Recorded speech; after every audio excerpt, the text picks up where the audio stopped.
জাতীয় সংসদ নির্বাচন নিয়ে অতীতে ভোটার ও প্রার্থীদের মধ্যে উৎসাহ উদ্দীপনা থাকলেও এবার ছিল শঙ্কা। সারা দেশে প্রায় 34টি ভোট কেন্দ্রের মাঠ ছিল একদম ফাঁকা, ছিল না চিরচেনা দীর্ঘ লাইন। অনেক কেন্দ্রে লোকজন না দেখে ফিরে গেছেন ভোটাররা। প্রতিনিধিদের সহায়তায় রুবিনা ইয়াসমিনের রিপোর্ট।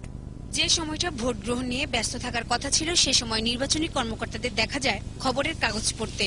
ভোট নিয়ে ছিল না তাদের তেমন কোনো ব্যস্ততা। ভোটাররাও স্কুলের বারান্দায় ও রাস্তার পাশে বসে কাটায় অলস সময়। পরিবেশটা অত্যন্ত সুষ্ঠু আছে, একজন ভোটারও আগ্রহ সহকারে ভোট দিতে আসেন নাই। সকাল থেকে ভোট নেওয়ার জন্য সমস্ত প্রিপারেশন নিয়ে আসি, কিন্তু কোনো ভোটার এখানে আসে নাই আর কি। এখানে পর্যন্ত কোনো ভোটার এখনো আসেনি।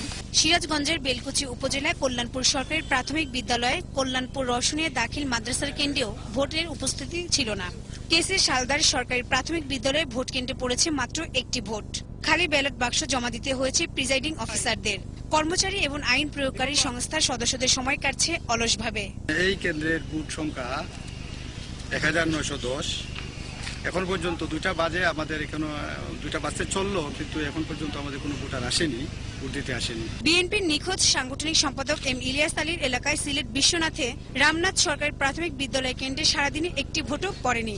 আমাদের প্রিয় নেতা ইলিয়াস আলী এখনো নিখোঁজ রয়েছে। বাংলাদেশ সরকারে এখনো কোনো পদক্ষেপ নেয়নি, এই জন্য মানুষ ভোট কেন্দ্র যাচ্ছে না। সিরাজগঞ্জ, ফেনী, বগুড়া, কক্সবাজার, লালমনিরহাট, রাজশাহী সহ 31টি নির্বাচনী মাঠে ছিল না ভোটারদের তেমন কোনো পদচারণা।